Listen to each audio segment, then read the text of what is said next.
everybody. Welcome to Mastery Sales with Brent Gove. Good to see you guys. Today, we're going to talk about the elephant in the room. What's that? The new buyer-broker agreement that we're all forced to use. And in Sacramento, I don't know if this is nationwide, but MetroList is going to mandate that we have this form signed starting August 12th. And then August 17th is the hard in stone done. If you're working with the buyer, you need to sign the buyer broker agreement, and that is on August the 17th. So you kind of have a 5-day ramp up window. Right now, there is a 1-page form loaded into SkySlope. The actual buyer broker agreement, they're redoing. They've had so many complaints on it. They're like, oh, that's a good point. That's a good point. So it's a big mess right now. But here's the deal. It's the elephant in the room. We are going to help you through this. In the meantime, show property. In the meantime, don't freak out. Why worry about what you can't change? And when we get the proper forms, we're going to step you through it. Also, everyone's worried about what to do with my listings. I've got 10 listings. I've got 3 listings. I have 1. I have 32 listings. You have to renegotiate with your sellers on August 12th, I believe, with an addendum. I've actually asked Steve to help me with this, Steve Hillier. By the way, before Steve even talks, I want you to know he brought over an independent real estate company, his own company called New Vision, with over 200 agents, and he brought them to EXP, I think, about 2 years ago. So he is an absolute rock star. He was the head broker. He was in charge of every contract, the whole thing. So he's really into this. So Steve, can you talk a little bit about, what your understanding is of this and how we're going to get through it? Well, it's really, we don't know what we don't know yet. And the documents that they're presenting to us are truly a mess.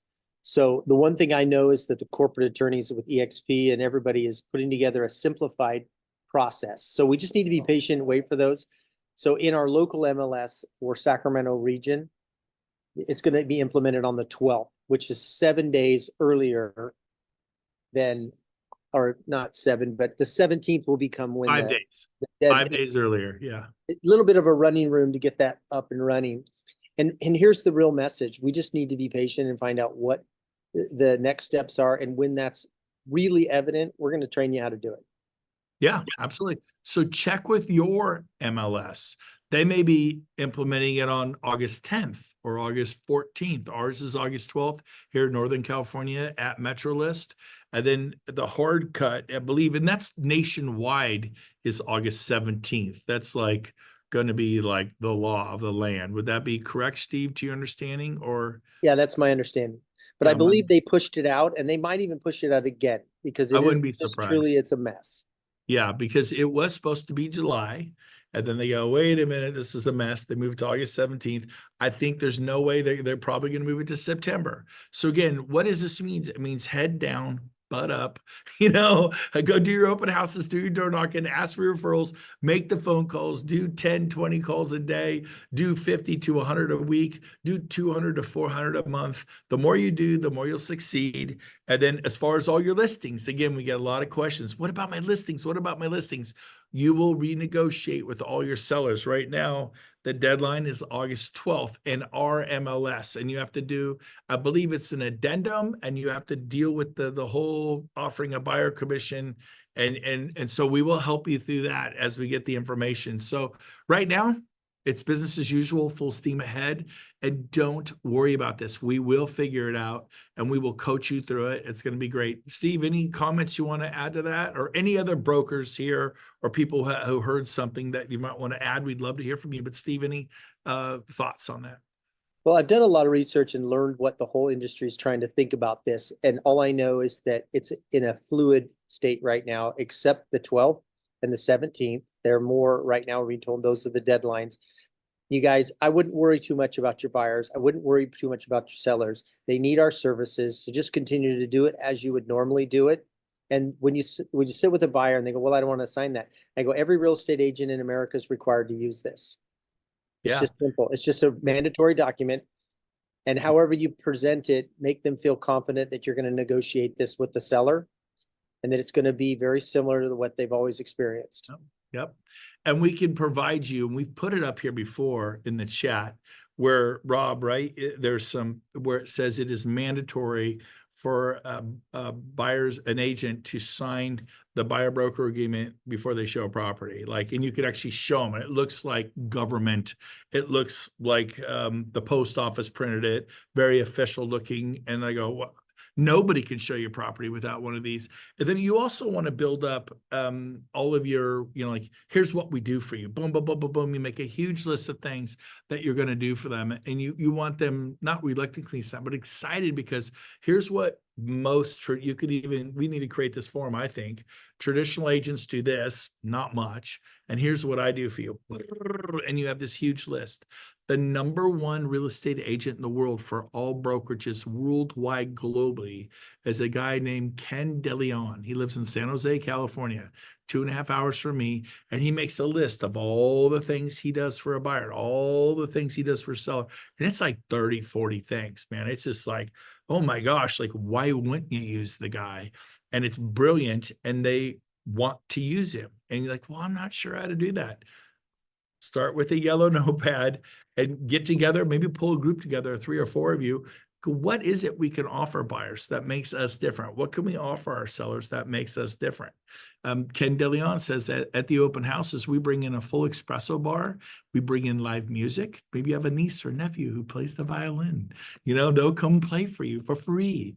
Maybe you have a niece or nephew who works in a Starbucks or a barista, like behind Karen's Suite there. They'll come and set up a little machine and make vanilla lattes and stuff. You could say, we do a full espresso bar. We have live string music. And then when you move out, we're going to have our house cleaners come scrub your toilets and your showers and wash the windows inside and out. My treat. And you work out a deal with your housekeeper, $100. And they're like, done. Sparkle. Or you can scrub the toilets and scrub the showers and wash the windows. And it's up to you, and say, but when you list your home with me, a general contractor will come over for 3 hours. You give them a list. Fix the leaky pipe, fix the cracked tile, figure out why the light on the side of the garage doesn't come on, and give him a list of handyman repairs, and he's going to do it all for you at no charge. And then you work out a deal with your general contractor. Hey, do you want me to keep giving the bathroom remodels? Do you want me to keep giving you the deck remodels and the kitchen remodels? I need your help. We're partnering together. I need you to go do 2 hours. Maybe you can't do 3. 2 hours of handyman repairs. They'll give you a list. Just go punch, knock it out. Probably will lead to more business. We actually get to charge them and do other work. But when you list with me, I have a license, not a handyman. And the truth is, most people, when they get out of prison, become handyman. That is the truth. If he's looking, I'm not kidding. And so I have a licensed general contractor who's going to come fix your house. You give them a list when you list with me. And when you move out, our house cleaners are going to come, and you just have this huge list, and it doesn't have to be expensive. He goes, yeah, I'll do it. I'll give you a deal. I'll do it, the whole thing for $150. And if you add up $100 for the cleaners, $150 for this, $50 here, maybe it's $400, $500, $600. But if you get a $600,000 listing and you earn a 3% commission, that's $24,000. How many would do $1,000 worth of goodies for them and then to make 23? That's how you think. Now his lists are so deep. He actually, on some of his listings, his commissions are 40, 50, 60, 70, 80, 90, $100,000. So he has different lists depending upon the listing he's going to. And on some, he'll spend $5,000, $7,500. But how many of you would be willing to, with the signed listing agreement, to invest $5,000 to make $90,000? So his net is $85,000. Well, we all would. Well, I don't have the money. Well, get the money. You're in business for yourself, but not by yourself. Raise the capital, find the money. And so 18-year-olds find $50,000 every year to go to college. It costs $50,000 a year. 18-year-olds, kids with acne, find $50,000 a year. You can find 5. And so and then once you get a nice big commission, you're self-funding. So be opportunistic, be creative, build your lists. We're going to help you out with some of these things. That's it for today. It's not overly complicated. We just want to adjust the new buyer broker agreements and what to do with the listings. That's all coming. We're going to help you through it. They're redoing all the forms. And so when we get the final forms and the final dates, we'll jump into it. We will tune you up. In the meantime, get a list, work out your value proposition. What is it about you? Get in groups of 3 or 4, brainstorm, and be awesome. Joanne, I see your hand. Thank you. Thanks. Is there a place I can send our Nova Scotia agreements that we've had in place? Because we have a buyer agreement with a fee and we have a fee agreement that we've been using for years and years. So I'm just wondering if I should send those for people to look at. They work really well. Yeah, send to us. We're happy to put them out. And but Yeah. what we're probably going to have to use what the Department of Real Estate gives us. So Absolutely. I'm just wondering if we can send it to somebody to look at because I mean we've been using them for decades here in Canada. I know. Right, we're about the one of the few provinces that have, but like Yep. that's why we're in a better position. Right on. Okay. Well, I'll look into that for you, Joanne. And I'll yes, send them to people you, on the Brent. East Coast, they've been doing buyer broker for decades. In Canada, buyer broker, this is like nothing scary. But you know, people have never done it. It freaks them out. But Joanne, it's like buying getting a soda from a Coke machine. You know, it's just weird because you've Normal. done it, right? It's And you not. have sellers that have a percentage fee. So we often like I'll send a fee agreement to a private seller and I'll change my commission amount. Yep. It's normal, right? Yep. All right, you guys. Much love. Have a great day. We'll see you right here next Tuesday, 1:30 for the 1% Club, 2:10 for Mastering Nice Sales. to Love you see ya. guys. Have a good day. Nice to see you. Bye, everyone. Bye.